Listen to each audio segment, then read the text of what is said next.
The rain tapped gently against the windows of the small, dimly lit room. On a cracked desk sat a stack of unopened bills, a nearly empty coffee mug, and a single torn photograph, one that once held joy but now only echoed loss. Daniel sat hunched over in silence, his eyes hollow, his hands clenched in quiet frustration.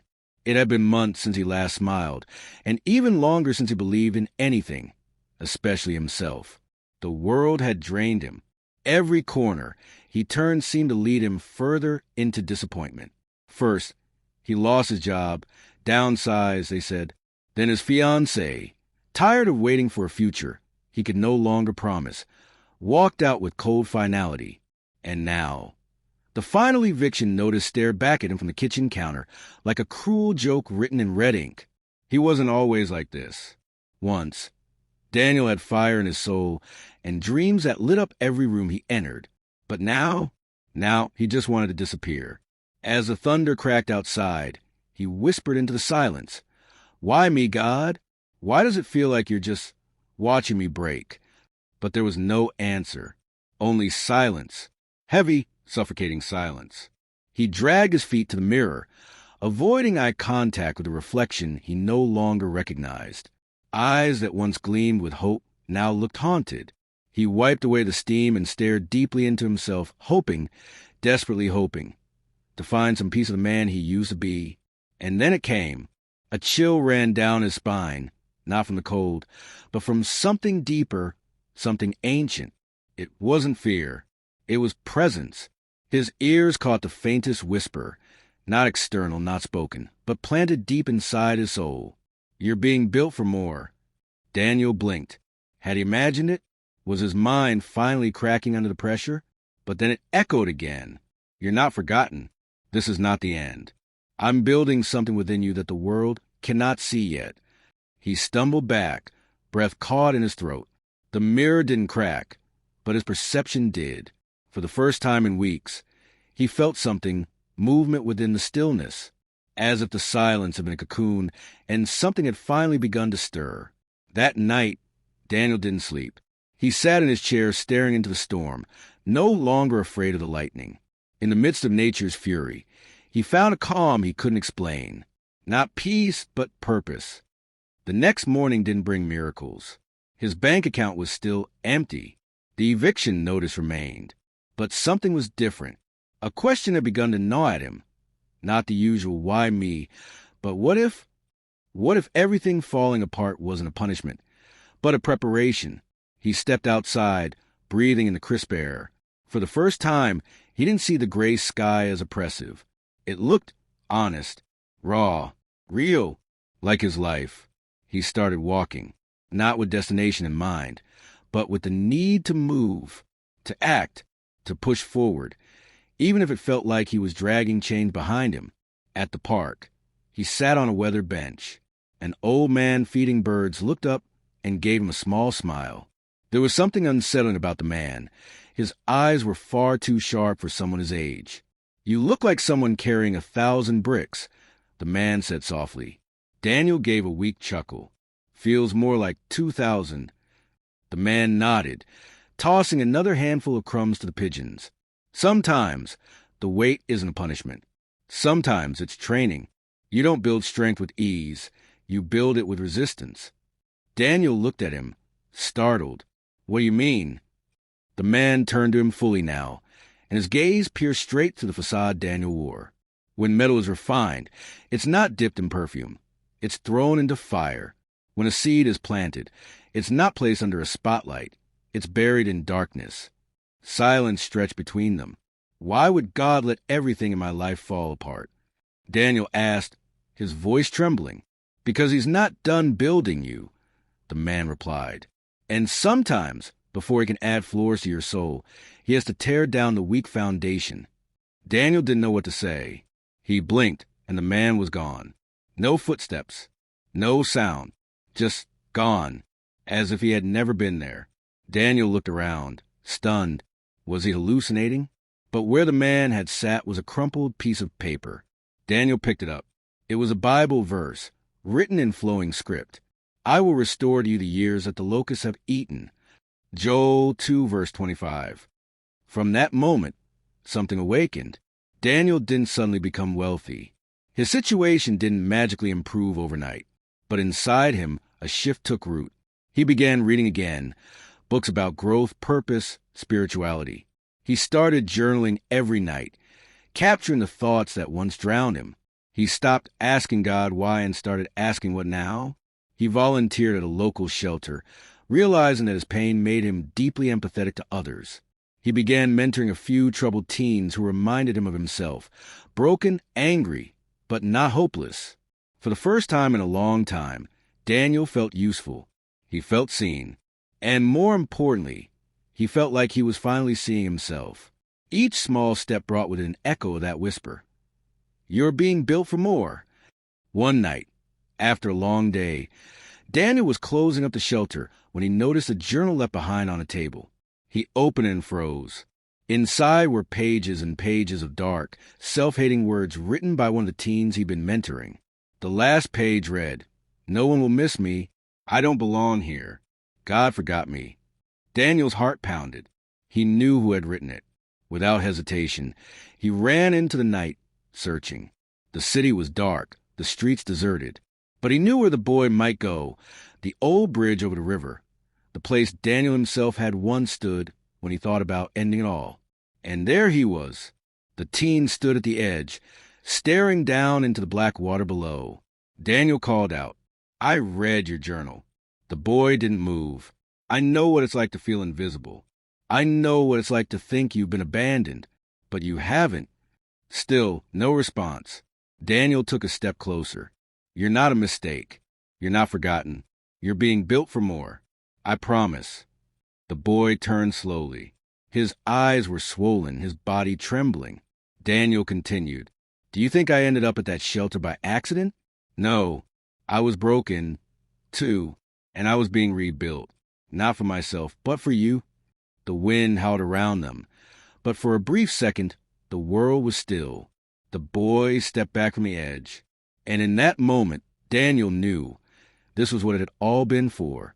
The heartbreak, the loss, the silence, the waiting, it was all part of something larger, something divine. Days turned to weeks. Daniel got a small job at a local community center. He kept writing, speaking, growing. His story, raw and honest, began to touch others.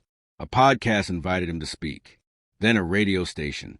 Soon, he was standing in front of small groups, then churches, then conferences, telling his story, telling them about the fire, the silence, the whisper, about how he was crushed to his knees, not because he was weak, but because he was being built. And every time, he ended with this: if it feels like everything is falling apart, maybe it's not falling apart, maybe it's falling into place. Maybe God's not done with you yet. Maybe, just maybe, you're being built for more. The rain tapped steadily against the window pane, casting a rhythm of melancholy over Daniel's small apartment. Inside, the air was stale, thick with a silence that had taken residence for weeks. The curtains barely moved, the light stayed off, and Daniel sat motionless at the edge of his bed, clutching a crumpled photograph of a time that felt like another life. His dreams used to be loud, his goals big enough to scare him. But now his heart beat slowly, not from peace, but from fatigue. Everything had been stripped away. Job, gone.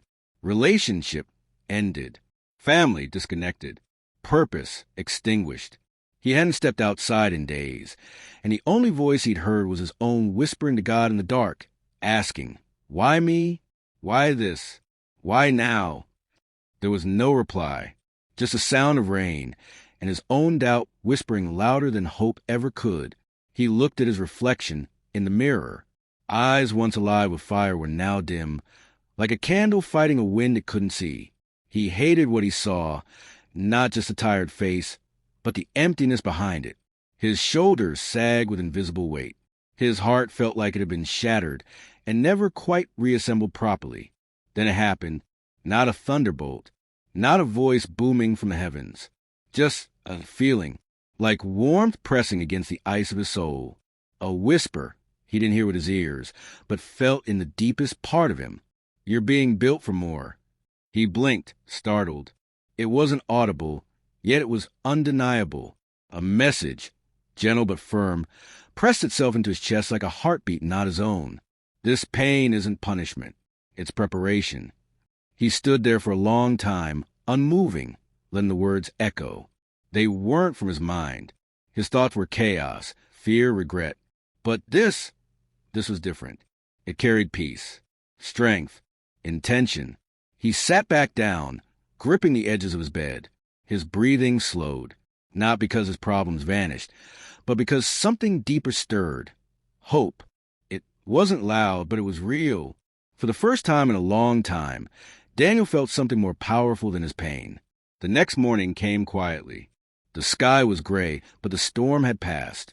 Daniel stepped outside for the first time in weeks. The cold air hit his face like a reminder. You're still here. The world hadn't changed, but he had. Slightly, subtly, like a seed beginning to crack underground. He wandered through the streets of the city, the weight of his grief still heavy, but somehow bearable. As he walked past the community church, something tugged at him. He stopped. The door was open. Inside, rows of empty pews waited quietly. He stepped in. No one greeted him. No music played. Just stillness. And a worn Bible sitting open on the front altar. He approached slowly, unsure what he was looking for. One verse was highlighted. He didn't remember opening it. I will not leave you as orphans. I will come to you. John 14, verse 18. He closed his eyes, and again the whisper returned. You're not abandoned. You're being built. He left the church without speaking to anyone, but something inside him had been stirred. For the first time in ages, he didn't feel like a burden to the earth. He felt chosen, not because he was special, but because he had survived. And survival, he realized, was a divine act in itself. Daniel began walking more, thinking more, not about what he'd lost, but about what could still be made from the wreckage. Slowly, routines returned. He got up early. He drank water. He began journaling again, this time not with despair, but with quiet curiosity. His journal filled with words like restore, rebuild, rise. The phrase that had come to him that rainy night became a sort of mantra. I'm being built for more. He got a part-time job at a bookstore. The pay was humble, but the peace it brought was worth more than gold. Each day he met people, quiet, searching people, who looked like he once had, hollow, defeated, wandering. One day, an older woman came in and stood at the counter, clutching a tattered book to her chest. Her eyes brimmed with tears. I lost my son this year, she said, barely above a whisper. I don't know how to go on. Daniel didn't know her. He didn't know her pain. But he knew what it was to feel like the end had arrived before the story was finished.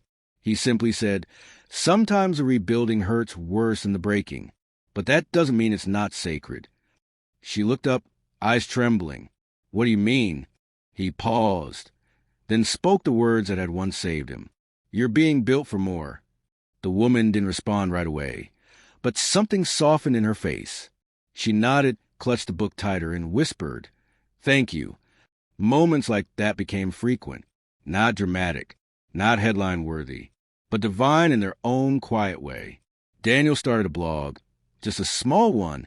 He named it Ashes to Altars. Every week, he wrote about what it meant to lose everything and still find reasons to try again.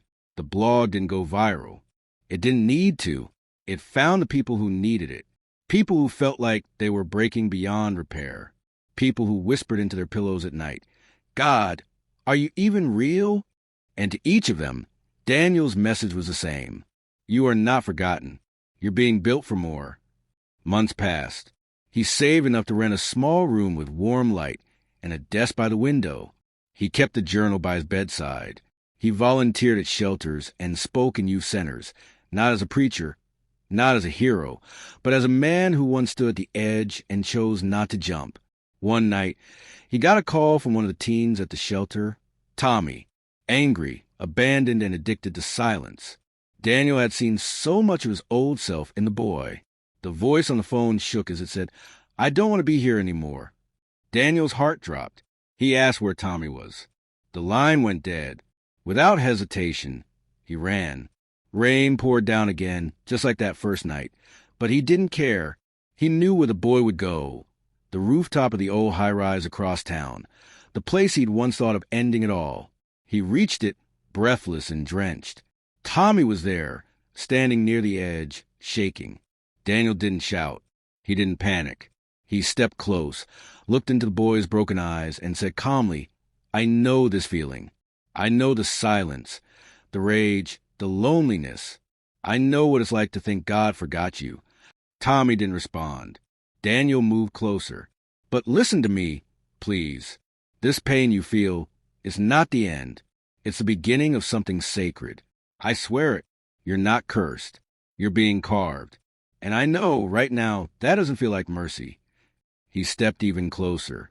"But I promise, on everything I have, you are being built for more." Tommy broke. The tears came. The rage cracked. And for the first time, he let someone hold him. That night, Daniel realized something profound. His suffering had given him authority to speak into the darkest places, and his survival had given others permission to hope again. He went home, lit a candle, opened his journal, and wrote just one sentence across the page. "God didn't break me. He built me, and now I build others." The weeks after the rooftop night passed slowly, but with clarity. Tommy had moved into the church youth housing, and Daniel visited often, not just as a mentor, but as a brother who had once wandered in the same shadows. Daniel didn't need recognition. He didn't crave applause. His reward came in whispers, in broken souls choosing to live one more day. And that was enough. But even in peace, life tests you. Just as Daniel began to breathe freely, news came. A phone call from his estranged sister. Their father had collapsed from a stroke. He hadn't spoken to his father in over 5 years. Their last conversation ended with anger and silence that calcified into years of distance. His father was once a stern man, full of opinions and empty of warmth. But now he was vulnerable, lying in a hospital bed, hooked to machines and time. Daniel sat outside the room, heart heavy with memories. A war waged inside him, grudges versus grace. He didn't know if he could walk in, didn't know if he wanted to. But then that whisper returned, soft but undeniable. "This moment is part of your building, too." He stepped into the room. The sight hit him hard. His father, once towering and proud, now small and pale. Eyes closed, a faint rhythm on the monitor beside him. Tubes. Silence. Regret. Daniel pulled up a chair and sat, unsure what to say. For hours he just watched. Memories spilled, both the good and the brutal. His father teaching him how to ride a bike. Then yelling the day Daniel chose art over law school. The fist-clenched moments. The apologies never spoken. And suddenly, Daniel leaned forward and whispered, "I forgive you." The words hung in the air like a breath exhaled after years of suffocation. "I don't know what you went through. I don't know who hurt you before you hurt me. But I can't carry this anymore. I need to be free." A tear slipped from his father's closed eye. Daniel froze. He reached forward, placed his hand on the old man's, and repeated, "I forgive you, and I'm done hating you. God didn't build me to stay bitter." That night, he walked out lighter. Not because everything was fixed, but because he had finally let go of the weight he thought protected him. Daniel now understood something he hadn't before. Sometimes, the most powerful rebuilding begins when we lay down the bricks of anger we've held for too long. Back at home, he looked out his window as sunlight broke through thick gray clouds. For the first time in a long while, it felt like heaven smiled. In the month that followed, Daniel's life transformed. Not overnight, not miraculously, but beautifully. The blog grew. Readers from all over the world began sending messages. "Your words kept me from giving up. You said what I couldn't. I think God is using you." He didn't see himself as a prophet. He wasn't flawless, but he was faithful. And every story he told was stitched with honesty. He began speaking at recovery centers, shelters, and schools. Each time, he told his truth, not polished, not perfect, but powerful because it was real. One night, while preparing for a speech in a small rural town, he stayed in a modest and where the power flickered often and the walls were thin. As he rehearsed, a knock came at the door. It was a young woman, barely 20, her eyes swollen from tears. holding her phone which showed Daniel's blog. "I read your story," she whispered. "I was going to end everything tonight. I even had it planned. But I saw your video, and it felt like God was speaking through you." Daniel didn't say anything immediately. He stepped outside with her, let her sit on the bench under the stars, and said quietly, "Then that means you still have chapters left to write." She looked at him, trembling. "But why does it hurt so much?" He nodded. "Because growth is painful. Because being built means being broken first. But every crack in you lets the light in. And one day, that light will guide someone else out of their own darkness." She began to cry. This time, not from despair, but release. That night, Daniel realized his purpose wasn't just survival. It was resurrection. He wasn't here just to recover from pain, but to redeem it and use it to lift others from the edge he once stood on. Back home, he started a new project. The Furnace Foundation, a nonprofit dedicated to supporting individuals rising from life's hardest blows. The motto? "You're not broken, you're being built." He hired counselors, storytellers, and volunteers, many of whom had stories similar to his. Every person who entered was told the truth. You were never meant to stay down. God is still writing your story, and you're being built for more. Daniel's own story, now public, was picked up by media outlets. Invitations poured in, but he remained grounded. His heart was anchored in people, not praise. One rainy evening, years after his darkest days, he returned to the rooftop where he once considered ending it all. The city looked different now. Or maybe he did. He stood at the edge, not to jump, but to reflect. A voice, soft and familiar, stirred in his chest. "See? I told you, you were being built for more." Daniel smiled. Behind him, Tommy walked up.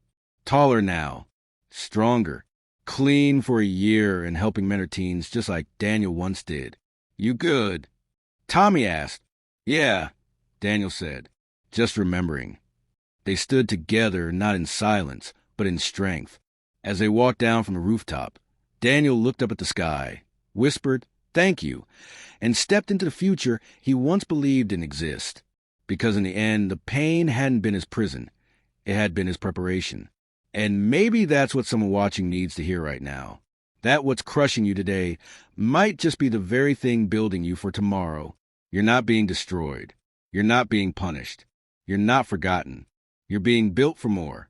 Hold on, because God isn't finished with you yet.